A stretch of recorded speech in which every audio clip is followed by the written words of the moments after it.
Capítulo 4. Se eu tivesse que descrever o vilarejo de Roxy em uma palavra, ela seria desamparado. Havia menos de 20 famílias. Seria um pouco difícil descrever as construções, parecia que simplesmente cavaram na terra e cobriram o buraco com algo que parecia o casco de uma tartaruga. À primeira vista era óbvio que as técnicas arquitetônicas adotadas não eram tão avançadas quanto aquelas do Reino Azura. Então, mais uma vez, se levasse uma equipe de construtores azuranos ao local, eles provavelmente não conseguiriam fazer nada melhor, não parecia haver nenhuma madeira para ser usada. O pequeno campo de cultivo que avistei do lado de fora do portão era ladeado por filas de plantas murchas e encolhidas. Para ser honesto, parecia que estavam todas meio mortas. Era um tanto preocupante. O dicionário do tipo demônio não incluía muitas informações sobre agricultura, infelizmente. Tudo o que eu conseguia me lembrar era de uma breve menção a seus vegetais tenderem a ser amargos e desagradáveis. Além das plantações, havia também algumas flores assustadoramente dentadas crescendo nos cantos do campo de cultivo. Elas tinham uma grande semelhança com as plantas mortais que eram conhecidas por se esconderem dentro de canos verdes em uma certa franquia de videogame, mas parecia plausível que fossem, na verdade, algum tipo de animal, dada a forma como rangiam suas presas feias e disformes. Presumivelmente, foram colocadas lá para proteger as plantações de animais famintos. Perto da cerca do vilarejo, um grupo de jovens garotas se movia ativamente ao redor de uma fogueira. Parecia um bando de crianças do ginásio saindo para acampar, mas aparentavam estar focadas em cozinhar uma única e enorme refeição. Pelo visto, faziam suas refeições em uma enorme panela e depois distribuíam porções para todos os aldeões. Quase não havia homens no local. Notei algumas crianças, na maioria garotos, brincando, mas fora Robin e o ancião, os adultos eram todos mulheres. Os outros deveriam estar garantindo o jantar para o dia seguinte. Pelo que me lembrava, os homens cuidavam da caça em aldeias assim, enquanto as mulheres tomavam conta de casa. Que tipo de presa para se caçar por aqui, Ruiger? Perguntei. Monstros, respondeu. A resposta provavelmente era sincera, mas parecia um pouco carente de detalhes, era como um pescador falando que come peixe para viver. Ah, bem. Acho que só vou ter que pressionar um pouquinho mais. Esses cascos do topo das casas também saíram de monstros? São de grandes tartarugas. Seus cascos são duros e sua carne deliciosa. Você pode até mesmo fazer cordas de arcos com os tendões delas. Então são os principais alvos de caça? São. Uma tartaruga saborosa, hein? Era um pouco difícil imaginar uma enorme o suficiente para caber naqueles cascos. O que cobria a maior casa parecia ter pelo menos 60 pés de comprimento. Enquanto esse pensamento passava pela minha cabeça, Ruiger e Rockus entraram naquele prédio. Uma coisa parecia não mudar nunca, não importa onde eu fosse, o cara no comando sempre tinha a casa mais bonita. Com licença. Oh, obrigada por nos receber. Murmurando algumas palavras ligeiramente educadas, Eris e eu também entramos. Uau! O interior do local era muito mais espaçoso do que imaginei vendo do lado de fora. O chão era coberto de peles e as paredes decoradas com obras de arte coloridas. Fogo ardia em uma lareira mais adiante no cômodo, iluminando todo o interior muito bem. Não havia quartos separados ou paredes. À noite, provavelmente só precisaria se enrolar em algumas peles e se aproximar do fogo. Notei um monte de espadas e arcos cuidadosamente encostados nas paredes externas. Certamente poderia dizer que era uma comunidade de caçadores. Por algum motivo, as duas garotas que seguiram o ancião até o portão não nos seguiram para dentro do recinto. Bem, então, vamos ouvir sua história, disse Rockus, sentando-se ao lado da lareira. Ruiger sentou-se de frente para o ancião, então sentei-me de pernas cruzadas, ao lado do super. Olhei para trás, procurando por Eris, e a encontrei deslocada, parada ao lado da porta e sem saber o que fazer. Só vamos sentar no chão? Mesmo dentro da casa? Sentamos no chão o tempo todo durante os treinos de esgrima, não? Gal. Acho que você está certo. Eris não era o tipo de pessoa que costumava ficar nervosa com essas coisas. Ela provavelmente ficou confusa com a diferença entre como as coisas funcionavam por aqui e o que aprendeu em suas aulas de etiqueta. Ao vê-la sentar no chão, fiquei um pouco preocupado que a garota pudesse acabar abandonando o conceito de boas maneiras no momento que voltássemos para casa. Balançando um pouco a cabeça, me virei para encarar o ancião Rockus. Comecei falando meu nome, idade, profissão e local de residência. Depois expliquei que Eris era minha aluna e filha de uma família nobre. Também deixei claro que fomos repentinamente enviados a este continente por eventos que estavam além de nosso controle. Decidi não mencionar toda a coisa com o Deus Homem. Não tinha como saber como Migur via aquela divindade específica, e a última coisa que precisava era ser marcado como o mensageiro de um Deus maligno. Bem, é isso. Murmurou Rockus, acariciando seu queixo com a expressão pensativa de um garoto do ginásio. Parecia até estar pensando em algum exercício de álgebra complicado. Entendo. Enquanto esperávamos que ele tomasse alguma decisão, percebi que Eris estava começando a cochilar. Ela parecia cheia de energia há poucos minutos, mas talvez a caminhada tivesse finalmente cobrado seu preço. Não foi algo tão surpreendente, esse tipo de viagem era uma novidade para a garota, e parecia que ela não voltou a dormir depois de acordar na noite anterior. Provavelmente ficou a todo vapor. Eris, posso cuidar da conversa? Falei. Por que não tira uma soneca? Como poderia fazer isso? É só se enrolar em uma das peles, acho. Mas não tem nenhum travesseiro. Ei, meu colo está livre, falei, batendo em minhas coxas e sorrindo. O que quer dizer com isso? Isso quer dizer que você pode descansar a cabeça nas minhas pernas. Sério? Bem, obrigada. Normalmente, ela teria feito um verdadeiro estardalhaço diante da sugestão, mas parecia que estava cansada demais para se importar. Sem hesitar, colocou a cabeça no meu colo. Por um momento, seu rosto ficou tenso e ela cerrou os punhos, mas assim que fechou os olhos, adormeceu em poucos segundos. A garota devia estar realmente exausta. Aproveitei a oportunidade para acariciar os seus longos cabelos ruivos, e ela se contorceu um pouco enquanto dormia. Após um momento, percebi que Rockus estava me observando do outro lado. Havia um sorriso caloroso e brincalhão em seu rosto. Não pude deixar de me sentir um pouco constrangido. O que houve? Vocês dois com certeza parecem se dar bem. Sim, é claro. Dito isso, ainda estávamos no modo fique longe. A pequena senhorita tinha algumas ideias firmes sobre a coisa de castidade, e eu não estava disposto a desrespeitar isso. De qualquer forma, como está planejando voltar para casa? Ele foi direto para a mesma pergunta que Ruigerd abordou na noite anterior. Viajaremos a pé, conseguindo dinheiro conforme avançamos. Acha que 2 crianças conseguirão ganhar o suficiente para se sustentar?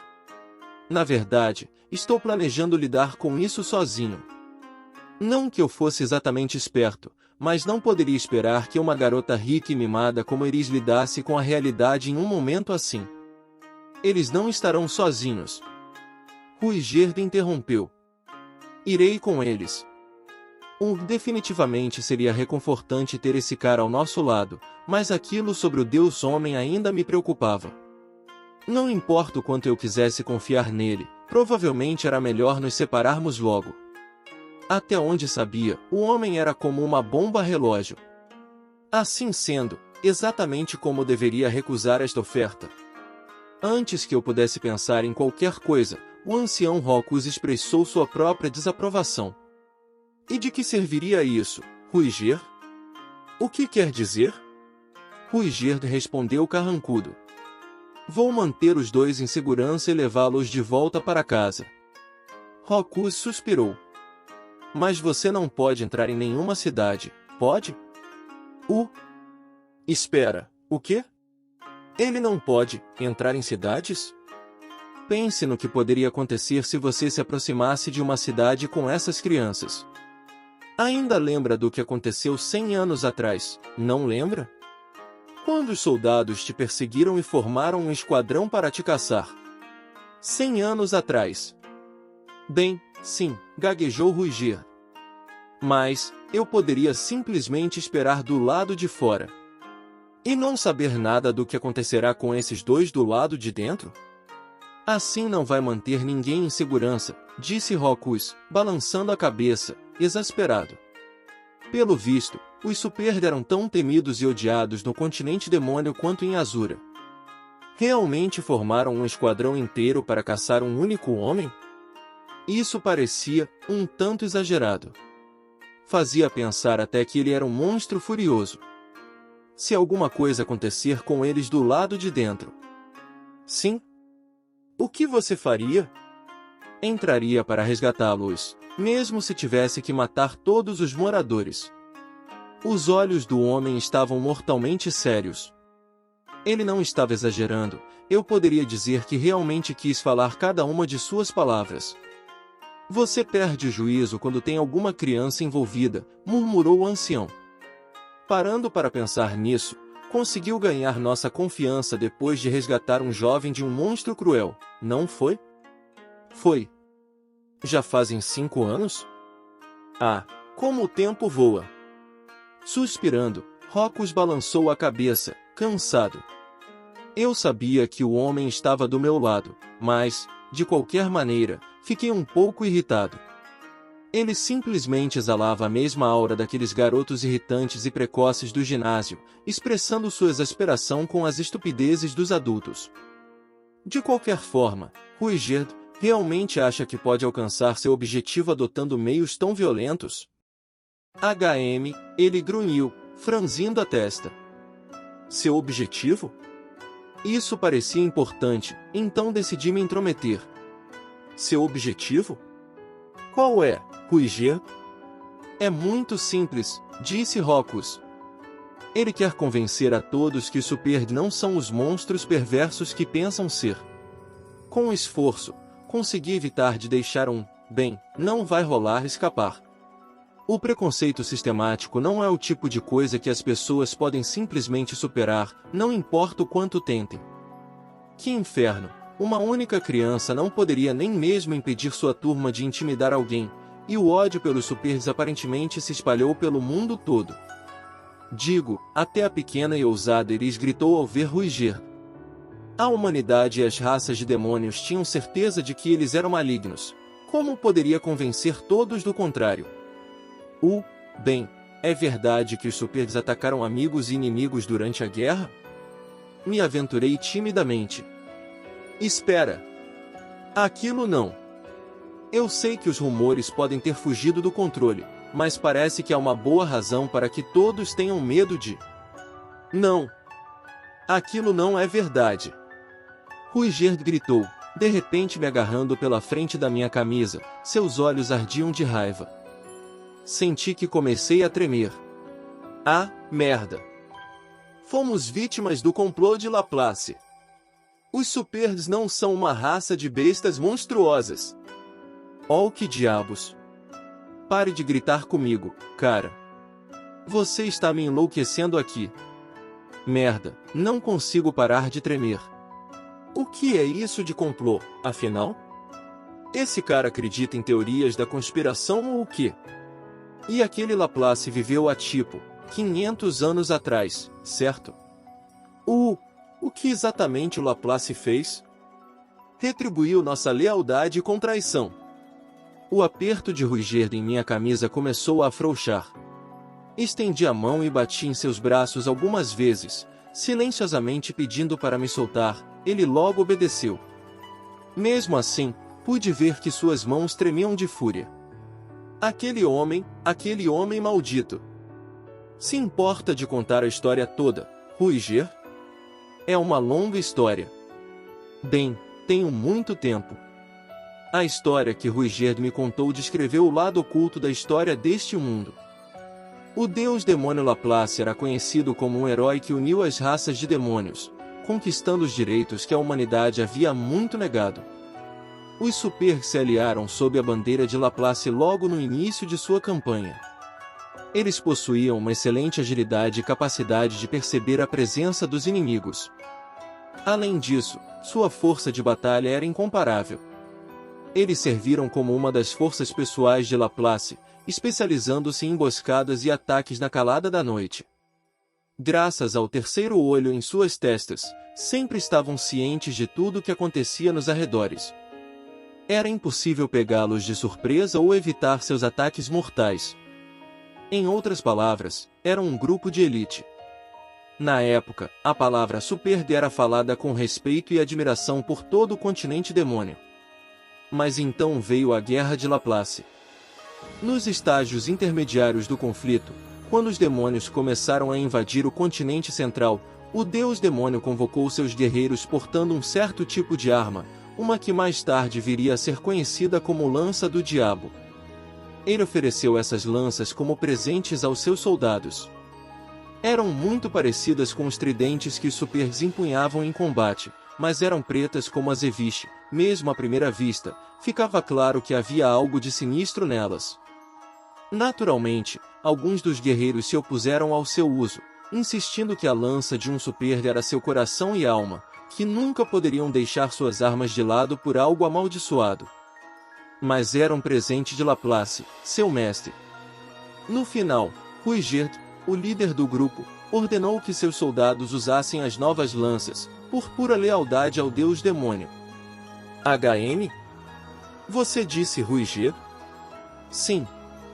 Naquela época eu era o líder dos guerreiros Super. E quantos anos você tem? Perdi a conta depois dos 500. Certo. O dicionário de Roxy mencionou algo sobre os Supers terem tanta longevidade? Bem, tanto faz. De qualquer forma, o grupo jogou suas velhas lanças no chão, em qualquer lugar, e começou a usar as lanças do diabo em batalha. Essas novas armas eram extremamente poderosas, elas amplificaram as capacidades físicas de seus portadores em várias vezes, anularam os efeitos das magias dos humanos e aumentaram ainda mais os já aguçados sentidos dos Supers. Eles agora eram quase invencíveis.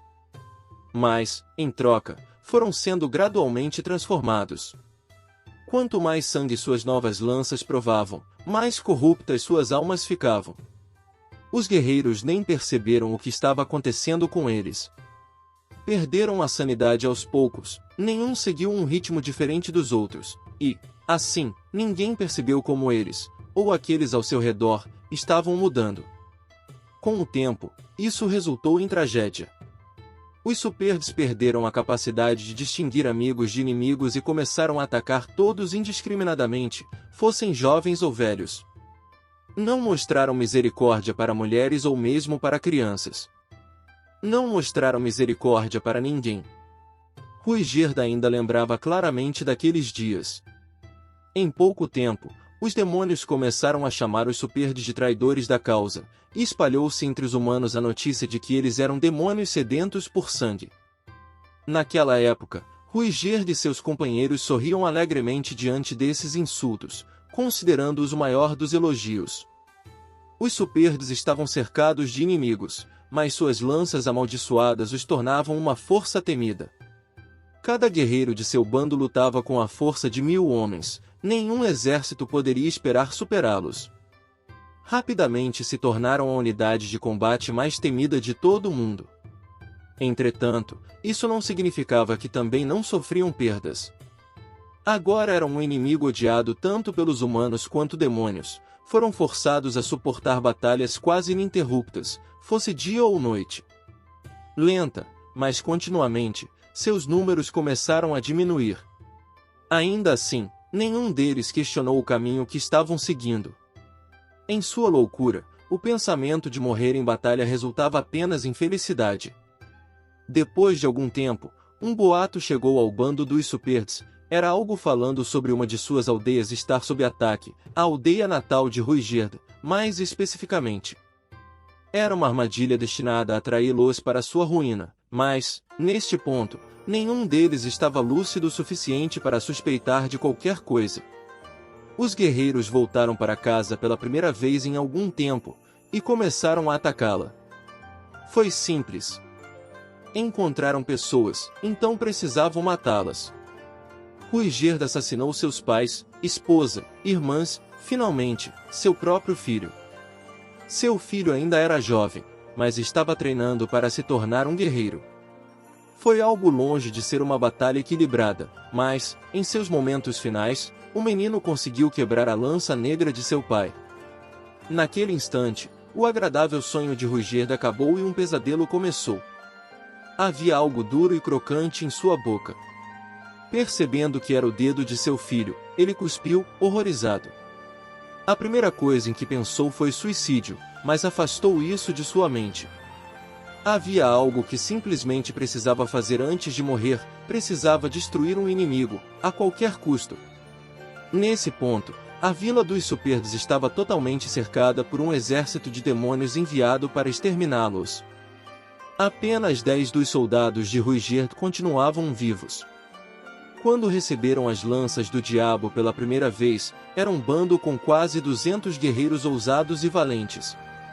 Agora era apenas um punhado de sobreviventes, e estavam todos acabados.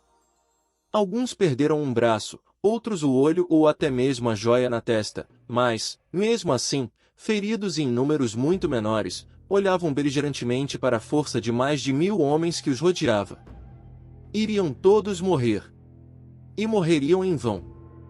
Ruigerd arrebatou as lanças do diabo das mãos de seus companheiros e as quebrou. Um por um, os outros voltaram a si, seus olhares agressivos deram lugar a chocadas expressões de descrença. Muitos começaram a chorar desesperados, lamentando o assassinato de suas famílias. Ainda assim, nenhum pediu para retornar ao estado de transe, eram feitos de um material mais resistente do que isso. Juntos, juraram vingança contra Laplace. Ninguém culpou Ruigerd pelo acontecido. Não eram mais assassinos estúpidos, nem guerreiros orgulhosos, eram criaturas caídas e arruinadas, com apenas vingança como motivo para viver. Ruigerd não sabia o que havia acontecido com os outros 10, mas suspeitava que estavam mortos. Sem o poder das lanças do diabo, os Súperdes não eram nada mais do que soldados excepcionalmente eficazes. Eles não tinham escolha a não ser usar quaisquer tridentes que pudessem encontrar, em vez daqueles com os quais se acostumaram ao longo de anos de batalha. Assim sendo, nenhum deveria ter sobrevivido. De alguma forma, Ruigerd conseguiu romper o cerco inimigo e escapar. Mas foi gravemente ferido na batalha e passou os próximos 3 dias à beira da morte. A única coisa que carregou consigo foi o tridente de seu filho, com o qual o garoto morto quebrou a lança do diabo e salvou seu pai. No final, depois de vários anos escondido, Ruigerd conseguiu sua vingança. Enquanto 3 heróis lutavam contra o deus demônio Laplace, ele apareceu para ajudá-los, conseguindo acertar um golpe em seu inimigo odiado. Mas, claro, a derrota de Laplace não seria o bastante para reparar o dano feito. Desprezados e perseguidos, os Súperdes sobreviventes foram expulsos de suas aldeias e espalharam-se pelo mundo. Para ajudá-los a escapar de seus perseguidores, Ruigerd foi forçado a matar mais dos demônios com os quais já havia se aliado. Naqueles primeiros anos após a guerra, os ataques ao seu povo foram verdadeiramente brutais e ele batalhou com a mesma violência.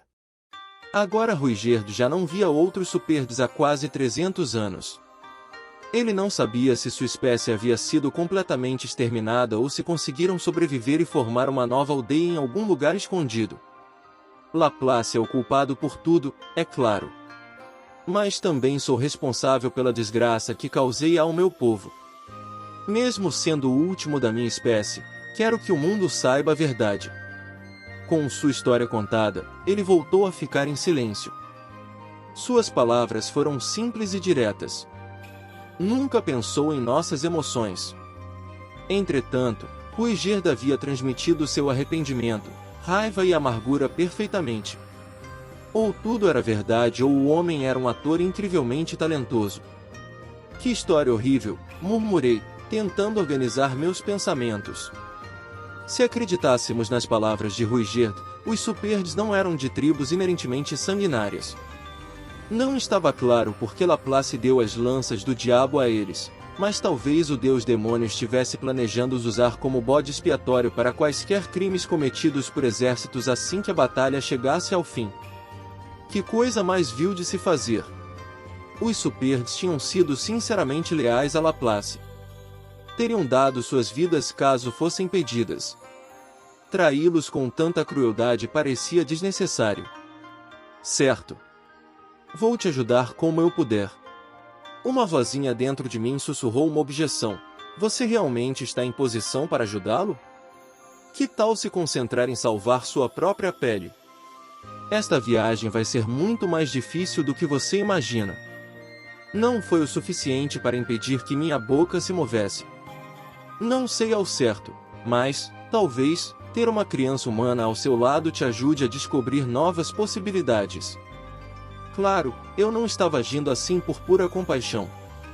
Também tínhamos a ganhar com esse acordo, ao menos em alguns aspectos. Rui Gerd era um lutador poderoso, alguém no mesmo nível dos 3 heróis lendários, e estaria nos oferecendo sua proteção. Pelo menos com ele por perto, não seríamos mortos por algum monstro aleatório enquanto seguíamos para nosso próximo destino. Sua presença tornaria as coisas na estrada mais fáceis e mais difíceis quando chegássemos a uma cidade.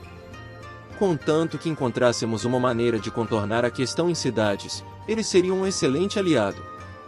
Além de ser forte, era impossível emboscá-lo ou pegá-lo furtivamente, mesmo à noite. Isso tornaria muito mais fácil o ato de evitar bandidos ou ladrõezinhos nas cidades desconhecidas. Além do mais, embora fosse apenas minha intuição, tive a sensação de que o homem era basicamente incapaz de mentir. Parecia seguro confiar nele. Farei o que puder por você, Rui Gerd, falei. É uma promessa. Obrigado, respondeu, parecendo mais do que surpreso. Será que ele percebeu a suspeita em meu olhar sumindo? Bem, tanto faz. Decidi confiar em você, certo? Mordi a isca, chumbada e anzol.